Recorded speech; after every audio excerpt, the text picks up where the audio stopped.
Hello once again and welcome back. Now this is part 4 of our interview. This time it's going to be basically in English because I have got so many mixed reactions on my previous part 3.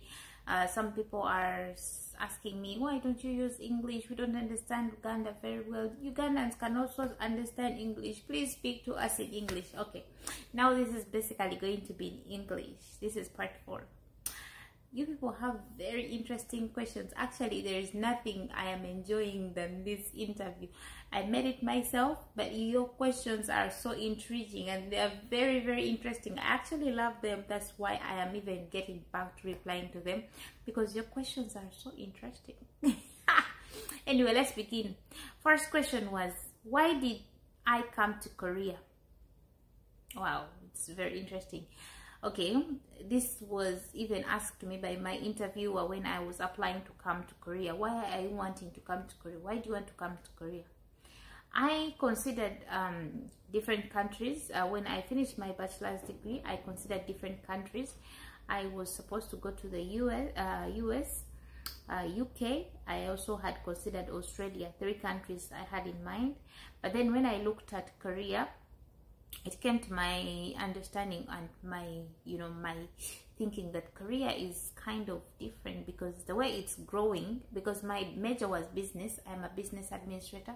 So I was wondering what made them grow so fast as an economy. So I was so much interested in what made them grow. So I wanted to come and learn that from them. I got it, I learned it, and then when I went back, I used it in my first time. So that's why I chose Korea. That was one of the questions I answered in my interview when I was coming as a student. Another question was, what was my in-laws' reaction the first time I met them? My in-laws were not, I would say my in-laws were not that bad, especially my uncle,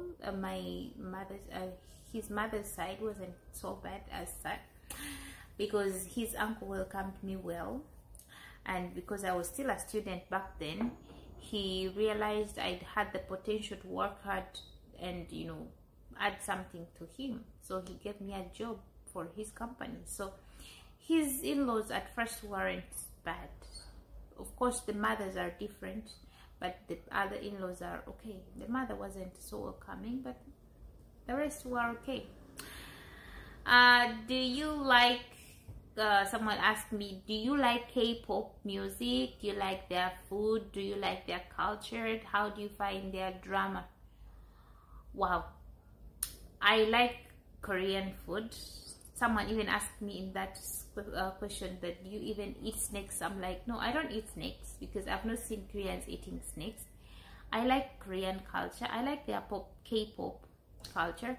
I love their food. It is very, very good. I always make live streams when I am cooking their food, and I've shown you how we cook the food. It's not very different from how we cook our food back home. Another person asked me, who is my favorite actor? I love Lee Min-ho, because when I was still in Uganda, I used to watch so many Korean dramas, and I used to love Lee Min-ho. Like, I watched Boys Over Flowers, and the way he was acting, my goodness, I couldn't just let it go. I just love him so much. Another question is, how safe are the students in Korea?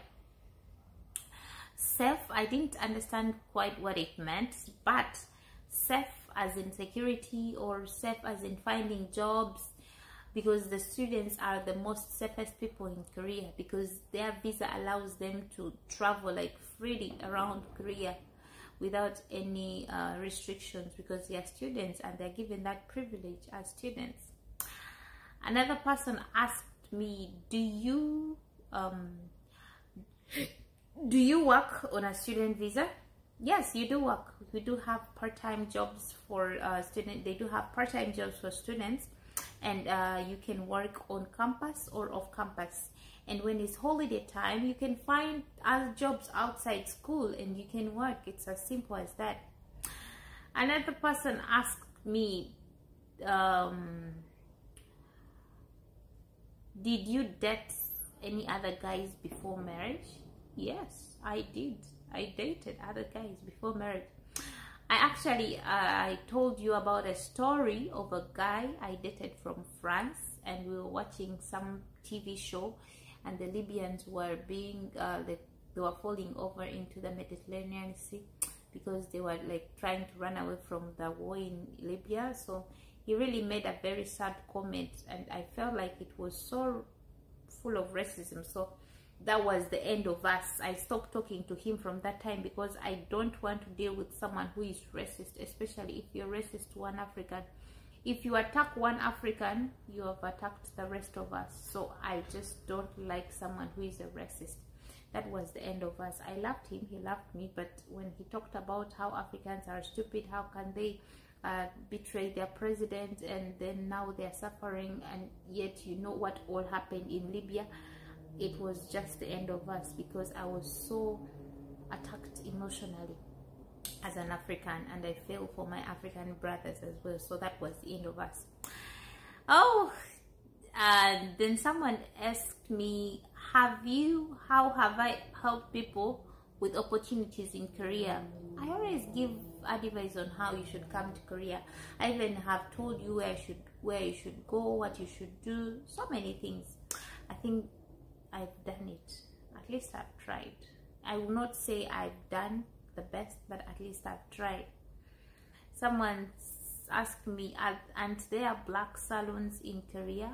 There are black salons in Korea. There are not so many. However, I stay in Busan, like I stay in the southern part of Korea, very, very deep from Korea, and we don't have so many like people living here. Like, it's not basically in Busan, but besides Busan, there are not so many salons here. If I have to go to a salon, I have to travel like 2 hours to go to a salon. I have children, I have a husband. I don't basically have time to go to a salon, so I end up doing salon with my sister, or sometimes I do plait my hair myself, or sometimes I just leave my hair to go natural. You understand? So I do what befits me, because I cannot travel all the way to go to the salon. And you know, African hair, if it's to plait your hair, it will take you like 5 to 6 hours plaiting your hair, and I cannot sit for that long time when I know I have kids to pick up from the kindergarten, I have a husband to prepare for, I have a home to take care of, and I have to book the bus on time. If I don't book the bus on time, the seats will be finished.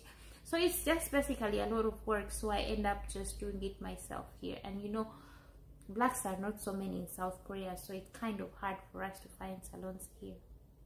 Someone asked me, am I a maid? Someone asked, this question has been like making rounds all over my videos, like, are you a maid? Are you taking care of your boss's kids? Are those kids yours? Blah blah blah and blah. Actually, the very honest answer is, I'm not a maid. And in this same question, someone asked me, am I rich? How can I say? I'm not actually rich. I am just an average person. It depends on how you determine who is rich, and I think richness comes within your heart. So I think I am living a normal life, and I'm just normal, just like anyone who lives in Korea. I don't think I am rich, but if you say I'm rich, that's up to you. However, I'm not rich, and I'm not a maid. I'm just a normal person. Anyway, this has been long, quite long, but I will see you in the next part. Love you. Keep your questions coming in, because your questions are so interesting.